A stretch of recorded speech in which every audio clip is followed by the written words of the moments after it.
2 gunshots. That's all it took to silence a home that had once echoed with laughter, crying babies, and a mother's voice calling out names.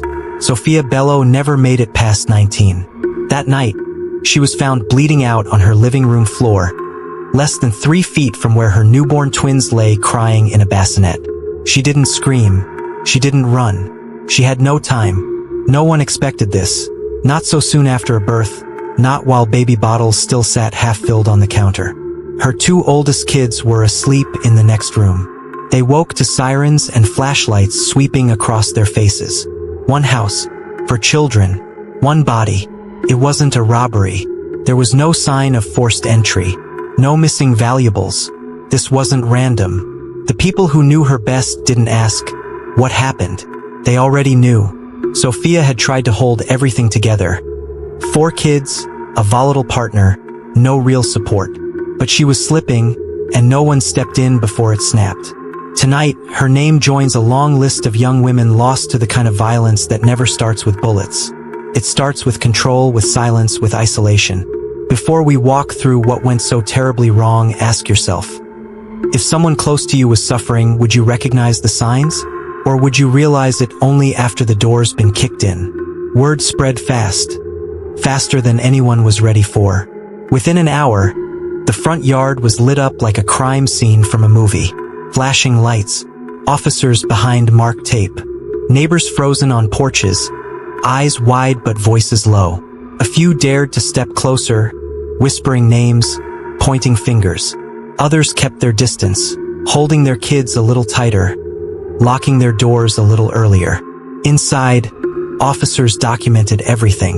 Blood spatter along the wall, a bullet lodged in a cabinet door, a shoe lying upside down near the couch, as if kicked off in a struggle.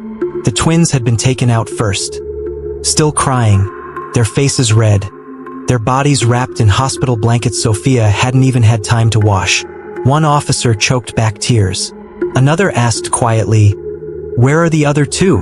In the back bedroom, her older kids, 6 and 3, sat huddled in silence, still wearing pajamas, blinking at the lights as if trying to wake up from the kind of dream no child should have.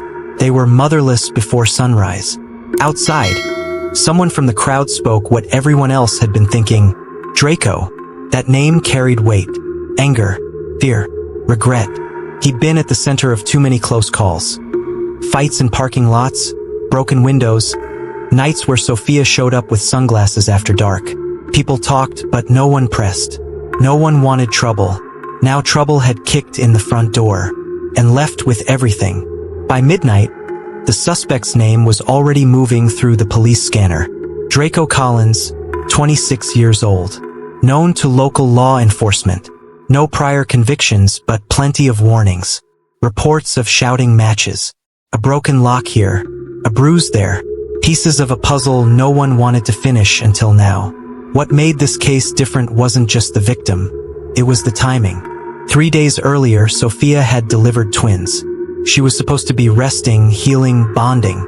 Instead, she was lying in a body bag, her life stamped out in the very room where she once danced with her firstborn in her arms. No money, no support, no protection. And now, no voice. This wasn't a burglary gone wrong. It wasn't some stranger off the street. It was a man she had trusted.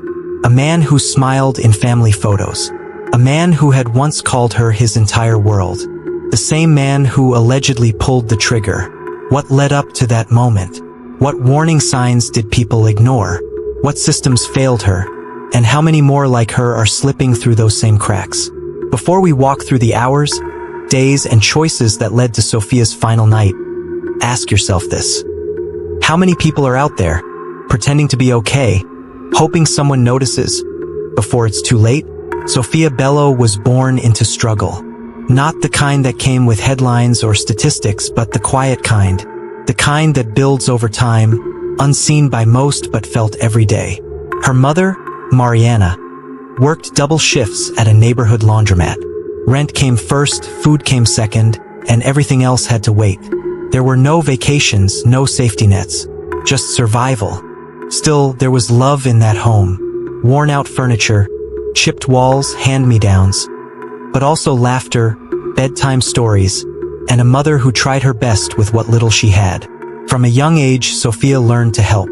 She knew how to fold laundry before she could write a full sentence. By 10, she was walking home from school with her baby cousin on her hip. Responsibility wasn't optional. It was expected. But Sophia didn't resent any of it. If anything, it made her dream bigger. She spoke often about becoming a nurse. She liked the idea of helping people, healing them. She once told a friend at school, "I just want to do something that matters." Yet the reality around her pushed back. Poverty doesn't wait for dreams to develop. By 14, Sophia was already missing school to watch over her cousins. By 15, she was pregnant. There were whispers. People judged. Teachers stopped calling home. Friends drifted away. But Sophia didn't fold. She walked into the delivery room alone and walked out with a baby in her arms, and a decision already made. This child would know safety. She would find a way, somehow, to build something better. The first few months were brutal. Sleepless nights, empty cabinets, a crying newborn, and no steady help. Sophia's mother tried to support her, but with long shifts and limited income, there was only so much she could do. Still, Sophia pressed on. She taught herself how to soothe a fever with cold rags when medicine was out of reach. She learned how to stretch one meal across 3. Diapers ran out more than once. So did formula. But she refused to ask for handouts. If she could walk, she could work. She took on odd cleaning jobs, babysat for neighbors, and clipped coupons like her life depended on it, because it did. The world rarely offered grace to girls like her. The moment she became a mother, the assumptions rolled in. Careless, irresponsible, lost. But those who spent time around her saw something different. She wasn't reckless. She was focused. She wasn't overwhelmed. She was alert. Sophia kept records of every cent, stacked handwritten notes on future job training programs, and applied to community assistance programs nobody else had the patience to navigate. By 17, she had 2 children and was still showing up at community centers asking for work. Not pity, just opportunity. She had names picked out for future businesses. One idea was a home daycare with flexible pricing for low-income parents. They shouldn't have to choose between their job and their kid, she once said to a youth mentor. Her 2 children, Amira and Jace, were the heart of her world. They were often seen clinging to her sides, quiet and wide-eyed, following her through grocery lines and waiting rooms. They didn't have much, but they had routine. They had affection. And they had a mother who showed up, tired but present, every single day. Sophia wasn't chasing perfection. She just wanted a chance to breathe, to plan a future without everything crashing down before she could get started. Draco came into Sophia's life when she was 18, shortly after Jace's 2nd birthday. They met through a cousin's boyfriend, the way people often do in tight-knit neighborhoods. He was tall, smooth-talking, and showed interest right away. Unlike others who avoided conversations with a girl already raising 2 kids, Draco leaned in. He asked questions about the children, bought snacks for them at the corner store, held the door open. He was careful in how he presented himself, calm, observant, polite. At first, Sophia was hesitant. Her world was already full and trust was expensive. But Draco kept showing up, offering to help carry groceries, walking her home after evening errands. He told her she deserved more than what life had given her so far. No one had said that to her in a long time. Eventually, she let him in, not just into her home, but into the fragile space between her daily exhaustion and quiet dreams. He started staying the night, playing with the kids, fixing things around the apartment. For a while, it looked like Sophia had finally caught a break. But control doesn't always come with shouting. Sometimes it wears a friendly face. Draco slowly began asking questions about her whereabouts. He wanted to know who she texted, why she didn't answer on the first ring. He said he was just being protective, that he didn't want to lose someone like her. Then came the complaints about her friends. They don't respect you. The cold glances when she laughed too hard at someone else's joke. The guilt when she tried to leave the house without him. It wasn't sudden. It wasn't loud. But it was constant. Sophia, so used to doing everything alone, found herself relying on Draco more and more. He offered to manage the bills, said she didn't need to work so hard if he was around. But his help always came with strings.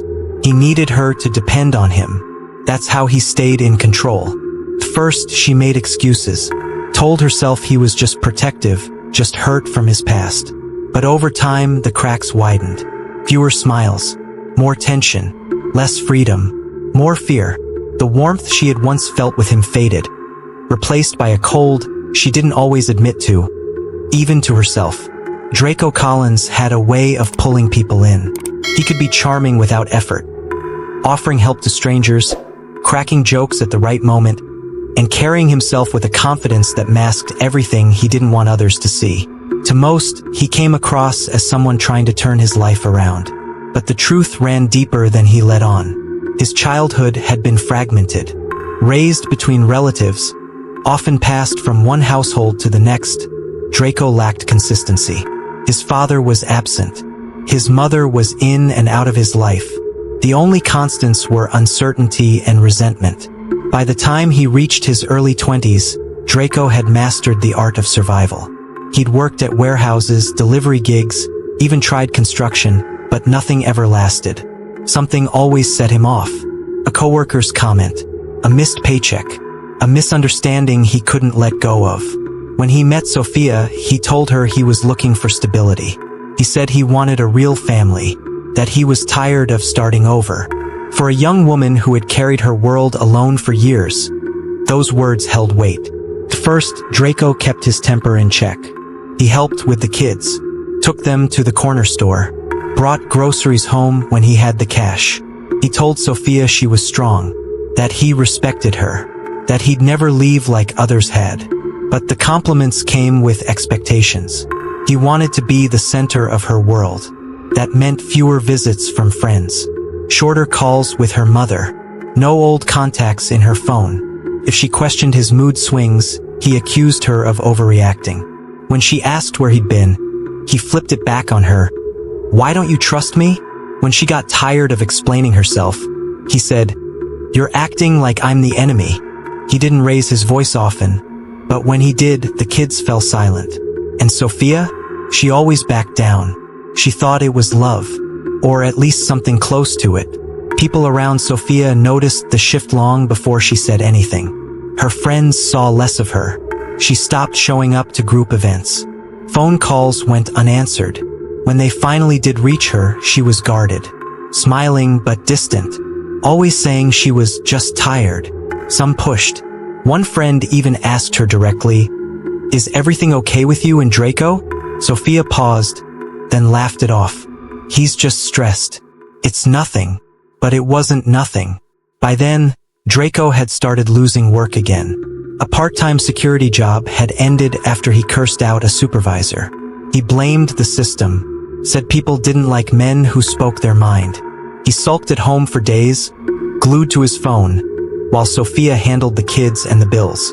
He started accusing her of flirting with people on social media, asked why she followed certain pages, demanded access to her passwords. One night, she woke up to him scrolling through her messages while she slept. He claimed he was just checking something. She didn't argue. She just turned over and pulled the blanket up. He didn't like when she looked too happy. If she laughed too loud, he'd ask who she was trying to impress. If she dressed up for an errand, he questioned who she expected to see. What used to be small remarks turned into silences that lasted for hours. She found herself apologizing for things she couldn't even explain, just to keep the peace. Sophia's mother brought it up once, noticing how quiet she'd become during a visit. "Is everything all right at home?" Sophia gave the same answer she always had, "We're okay," because saying anything else felt like betrayal, like failure, and she still believed that maybe Draco could change. The first time Draco broke something, it was a photo frame, a picture of Sophia holding a mirror at her first birthday. They had argued about money. He said something about her being careless. She told him he never followed through on anything. His hand moved before he could stop it. Glass shattered. Pieces landed across the floor like confetti, except no one was celebrating. He didn't touch her that time. He just stormed out and didn't come back until morning. When he did, he brought food, apologized, said he was under pressure and didn't mean to scare her. Sophia cleaned up the glass in silence and made space for his apology. She told herself it wasn't that serious, that it wasn't like what she'd seen in the news. But it didn't stop. The outbursts became more frequent. He never left bruises where people could see. It was always the same pattern: rage, withdrawal, then guilt.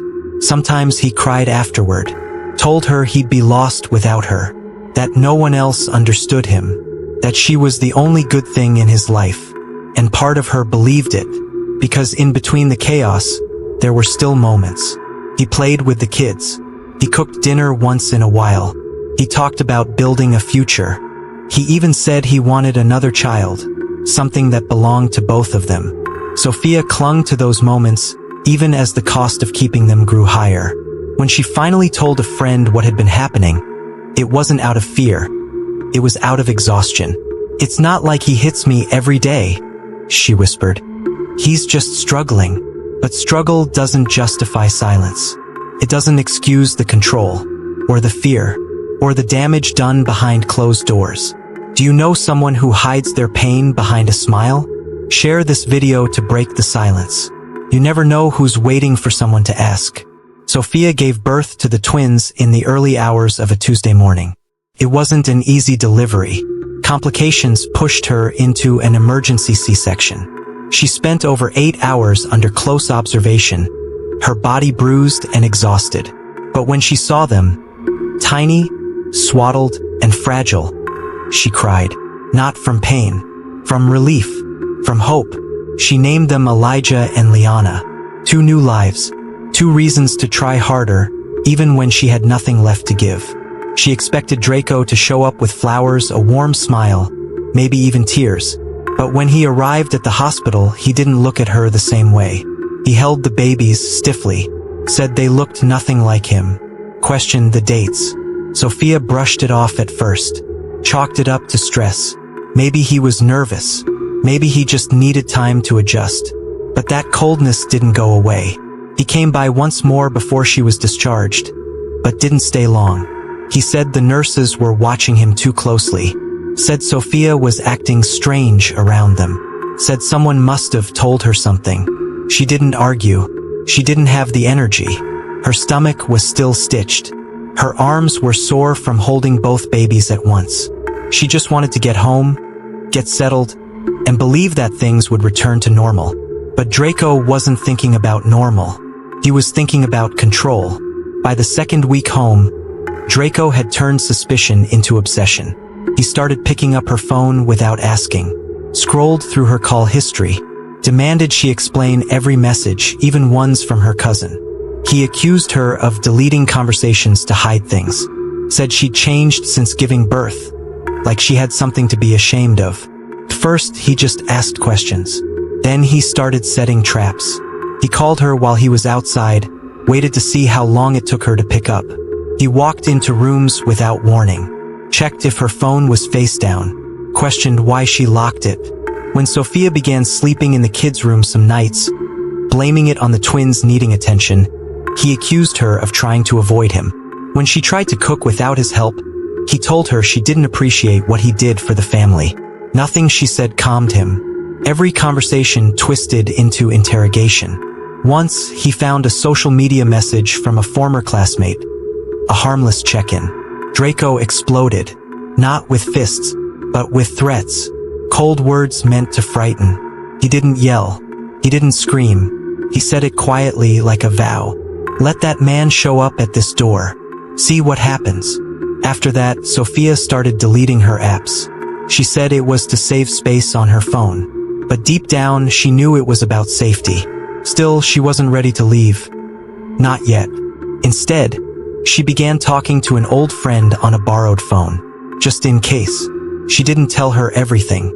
Just enough. He's watching everything I do, she whispered one night, holding one of the twins close. I don't know how long I can keep pretending like this is normal. It wasn't a cry for help. It was a quiet warning to herself. Draco didn't take failure well. When he lost his 3rd job in 5 months, this time from walking off a shift after clashing with a supervisor. He didn't blame the economy or the long hours. He blamed Sophia. "You always need something," he snapped. "You push and push. I'm the one breaking my back, and you're home acting like a queen." She tried to remind him it was for the kids, for diapers, formula, rent, but he wasn't listening. He had decided that she was the problem. That weekend, they attended a free baby supply drive at a local community center. It was supposed to be quick.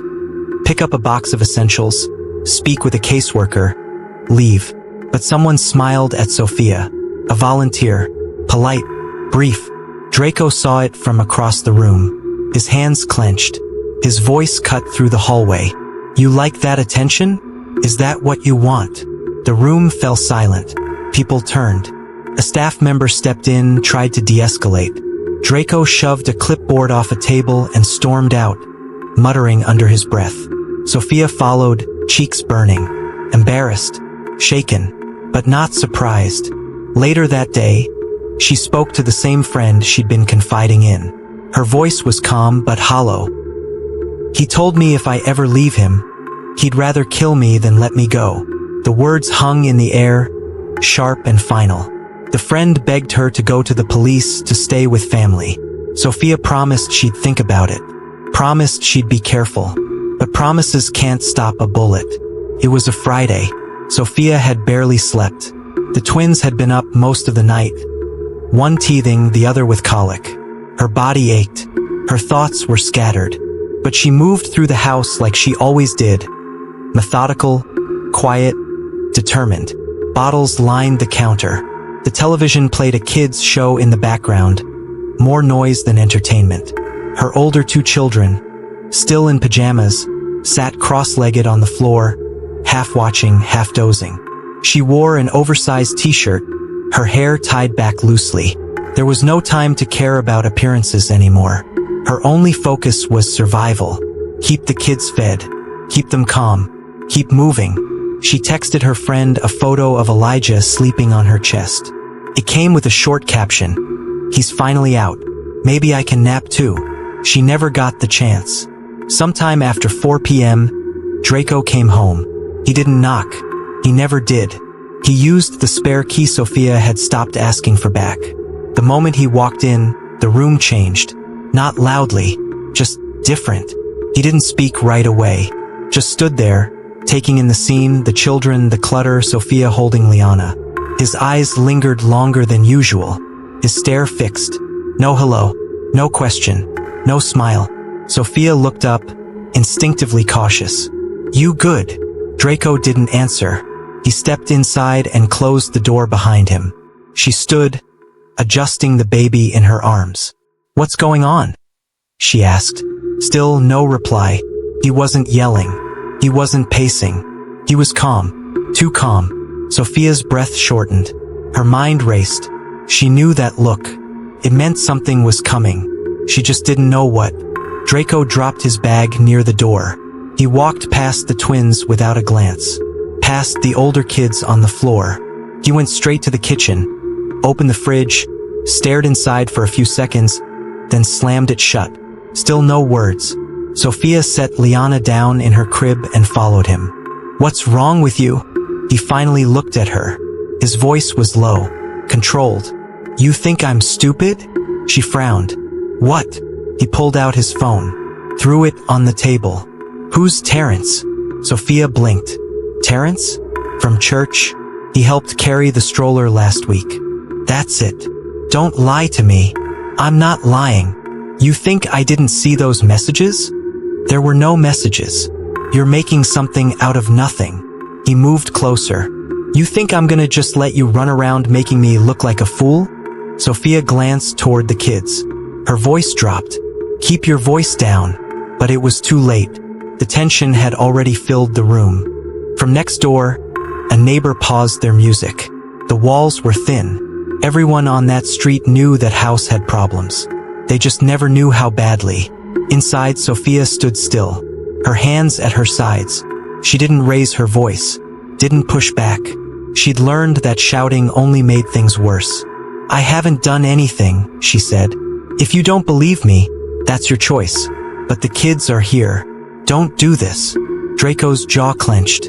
His fists tightened. He looked toward the hallway, where Elijah had begun to cry again. Just go cool off, she added softly. Please. For a second, it looked like he might. But then he turned back. There's no cooling off, he said. Not anymore.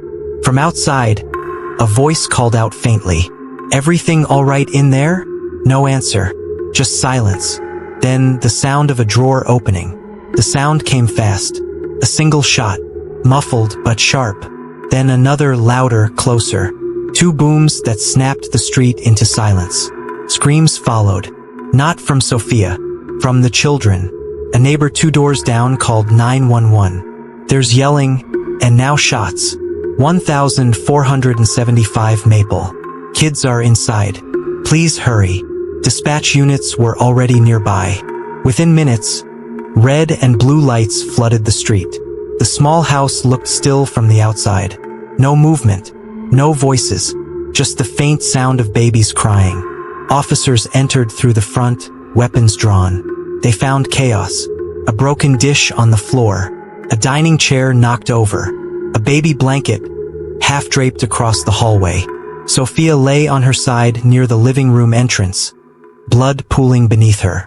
One bullet had struck her chest. The second tore through her shoulder. She had no pulse. Next to her, the twins cried in their bassinet, frightened but untouched. The older kids had locked themselves in the bathroom. When officers finally coaxed them out, the 6-year-old could only point toward the living room and say, "He hurt Mommy." Draco was gone. No sign of forced entry. No sign of a struggle beyond the gunshots. Just a home frozen in the middle of a tragedy. One officer covered Sophia's body while paramedics checked the children. Another stood quietly in the doorway, staring at the wall. He didn't need to ask what happened. He already knew. The medical examiner's report came back within 24 hours. Sophia had been shot twice. One bullet entered through the upper chest, tearing through soft tissue and lodging in her back. The second struck her left shoulder at close range. Powder burns confirmed the weapon was fired from less than 5 feet away. She died quickly. That was the only mercy. The report listed homicide by firearm as the cause of death. The manner, deliberate. Not accidental. Not defensive. Intentional. Detectives spent that first night collecting evidence. They bagged the weapon Draco left behind. A compact handgun registered under his cousin's name. Inside the home, they found scattered items. An open diaper bag, a cracked cell phone, a glass of juice half finished on the table. Everything suggested normalcy, right up until the moment it didn't. Word of the murder spread across the community like a shockwave. Some neighbors cried. Others stood quietly, saying little. One woman who had known Sophia since she was a child said, "I kept telling myself he'd calm down. I didn't think he'd go that far." A few admitted they'd heard fights before. Doors slamming. Raised voices. Sophia brushing it off afterward. But nobody had stepped in. Not when she stopped coming to weekend gatherings. Not when she dropped off the kids without staying to talk. Not when the bruises were covered with sleeves on a hot day. One detective remarked quietly, "Everybody knew something. Nobody said anything." Draco was arrested 48 hours later at his cousin's house on the east side of town. He didn't resist. He didn't say much either. Just sat down as officers entered and let them cuff him without protest. On the table next to him, a burner phone, a half-eaten sandwich, and a stack of napkins covered in names and notes, none of which made much sense. When questioned, he refused to speak without a lawyer. He didn't ask about the children, didn't ask about Sophia. He just stared straight ahead. Back at the station, detectives pulled records from both his main phone and the secondary device. What they found told a story far more disturbing than anyone had expected. Over the last several weeks, Draco had sent Sophia dozens of messages. Many late at night. Some apologizing. Some accusing. Some begging her to fix what you broke. He had deleted many, but data recovery software pulled them back up. He had also searched online for terms like, how to tell if someone is lying. Can you track text messages? and gunshot entry wound distance. That final phrase stopped detectives cold. His call logs showed repeated attempts to contact Sophia's friend, calls she never answered.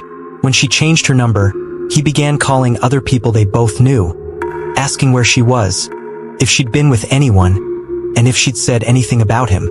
It was more than jealousy. It was fixation. Every move she made, he questioned. Every silence he treated as a threat. In court filings submitted days later, prosecutors outlined a clear pattern: possession, paranoia, and power. It hadn't started with a weapon, it started with control. Control that had grown stronger each time no one stepped in. The full scope of Draco's behavior came to light in court. Records showed that this wasn't the first time someone had raised concern. Months before the shooting, a school social worker filed a note during a routine home visit, mentioning the tension in the house and the fear in Sophia's oldest daughter's eyes. But without physical proof or a direct complaint, the report went nowhere. Another time, a neighbor had filed a noise complaint after a heated argument spilled onto the porch.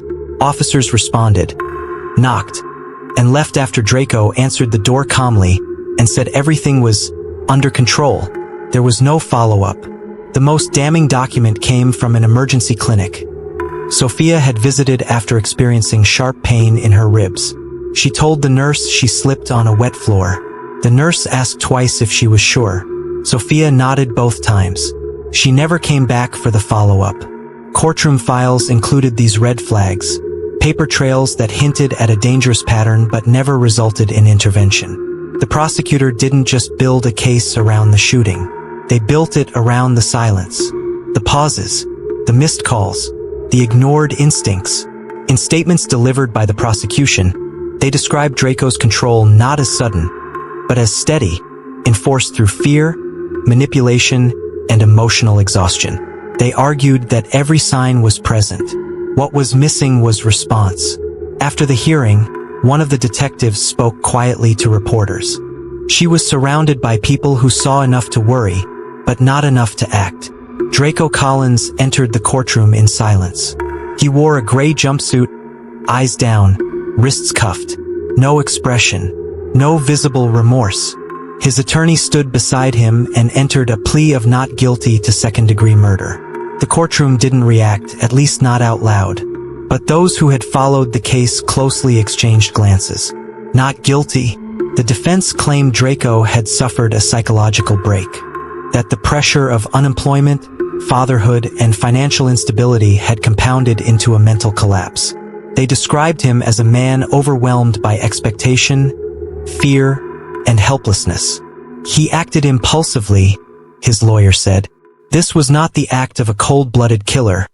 It was the act of someone who snapped under pressure. But the prosecution painted a different picture, one built not on impulse but pattern. They walked the jury through text messages filled with threats, showed call logs, read journal entries recovered from Draco's phone. They pointed to internet searches, the history of control, and the steady erosion of Sophia's independence. This was not a breakdown, the prosecutor said. This was a decision. They reminded the court that Draco had used a weapon he didn't legally own, that he'd left the children in the house with their mother's body, that he had fled without calling for help. Their case wasn't built on a single moment. It was built on a trail of choices that led to a mother of 4 bleeding out on her living room floor. The jury listened, stone-faced. What unfolded wasn't just a legal battle. It was a clash between excuse and accountability. Outside the courthouse, protesters gathered nearly every day of the trial. Some held signs with Sophia's name. Others carried photos of their own lost loved ones, victims of domestic violence whose cases never made the news. Local advocacy groups passed out flyers calling for stronger protections, better emergency support, and mandatory follow-up visits after domestic calls. Inside, the seats were full. Sophia's mother sat in the second row, clutching a tissue in one hand and her daughter's hospital bracelet in the other. Her face remained still, but her hands trembled each time a new piece of evidence was shown. When the time came for victim impact statements, she stepped up to the podium. Her voice was soft, but every word landed hard. She wasn't perfect, she said, but she was trying. every day. Even when she had nothing, she gave everything to those children. And now they'll grow up without her. She paused, glancing briefly at Draco. She asked for help. Maybe not out loud, but she asked. And no one answered in time. Next came Sophia's eldest daughter, Amira, only 6 years old. She sat on her grandmother's lap, reading from a handwritten note. "I miss Mommy," she said.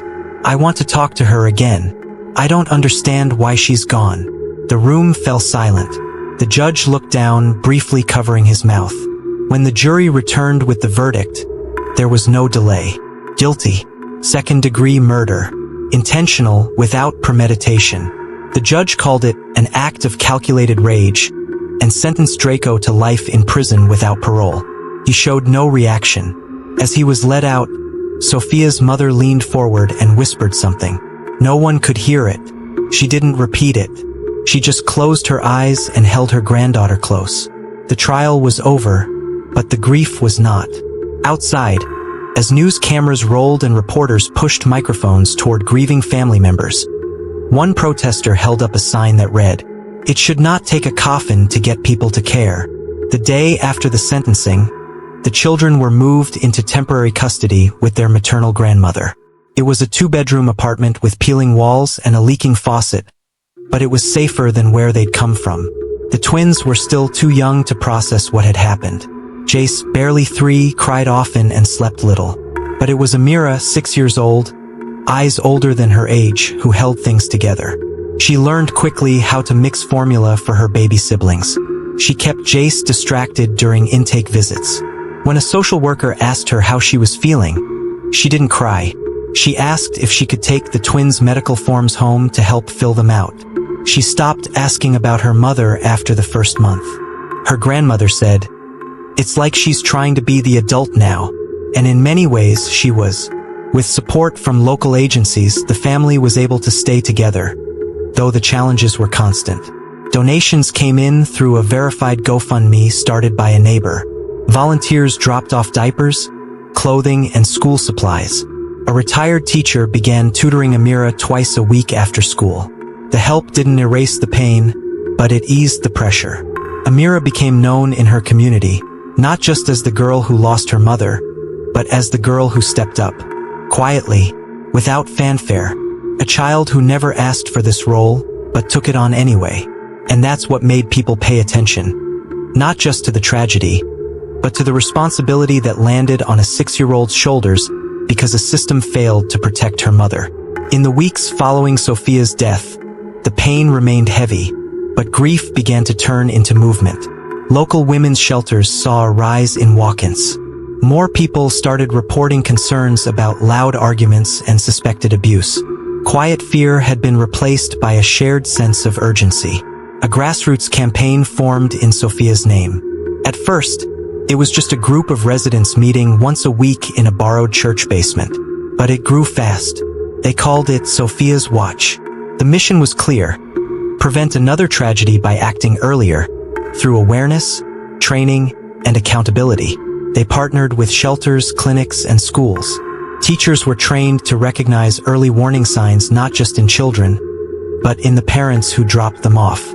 Nurses received guides on how to document suspected abuse when patients declined to speak up. Youth centers began offering confidential check-ins, especially for teenage mothers. A mobile response team was created to respond to domestic disputes even when the victim refused to file a report, just to ensure someone was checking in. Not interrogating, just listening. City Council took notice. The mayor endorsed a reform bill requiring follow-ups within 48 hours after any domestic call involving minors. The police department, under public pressure, updated their protocol to require a second officer on any repeat domestic incident within a 6-month window. No one claimed these changes would fix everything, but they were a start, concrete, overdue, and born out of loss. Sophia's story became part of local training seminars. Her name was read at vigils, listed beside others who never made it out in time. And through it all, the children, especially Amira, became the reason the work continued. Her resilience became a symbol of why prevention must matter more than reaction. The volunteers at Sophia's watch didn't want her to be remembered only for the way her life ended, but for the change that followed because people finally chose to act. If you or someone you know is in danger, don't wait. Call for help. Talk to someone. Share this video, it might save a life. Sophia Bello's death wasn't just a tragedy. It was preventable. She asked for help in small ways. Not always with words, but with quiet changes. She withdrew. She shifted her routines. She flinched when someone raised their voice. She checked her phone with hesitation. These weren't random behaviors. They were signs. The world around her either missed them or chose not to ask. We often think that danger arrives suddenly out of nowhere, but more often it grows slowly in silence. People see it, they feel it, but they wait. They hope it won't get worse, that it will fix itself, that someone else will step in. But no one did. Sophia's absence created more than grief. It created a hole, a mother gone, for children without her, and a neighborhood shaken awake. Amira became more than a daughter. She became the reminder of what was lost and what still needs protecting. She now carries memories no child should be forced to hold. Her brothers and sister will grow up with questions that don't have easy answers. Questions about love, about safety, about why their home became the place their lives changed forever. This story wasn't just about one man's decision to control and destroy. It was about a community's hesitation, a system's delay, and a failure to treat warning signs like emergencies instead of discomforts. But Sophia's name didn't disappear with her life. It became a reason to build something better, to ask harder questions, to respond faster, to trust instincts, to remove the weight of proof from the victim and place the burden of accountability where it belongs. We need to stop assuming that someone crying in private is just being emotional, that someone pulling away is just tired, that it's not our place to get involved, because those assumptions bury people. How many Sophias are we ignoring today? How many children are walking into classrooms smiling for their teachers while hiding the sound of slammed doors in their memory? How many mothers are walking on eggshells in their own homes, holding everything together while trying not to provoke the next explosion? This can't be just another cautionary tale. It has to be a reason to act. Sophia's story didn't end with a bullet. It became a movement toward listening sooner, toward helping without hesitation, toward asking difficult questions when silence feels easier. Her life mattered, and what comes next, how we respond, how we prevent, how we show up, that's what will define her legacy. Comment below with your thoughts. Share this video to raise awareness, and subscribe for more real-life stories that need to be told.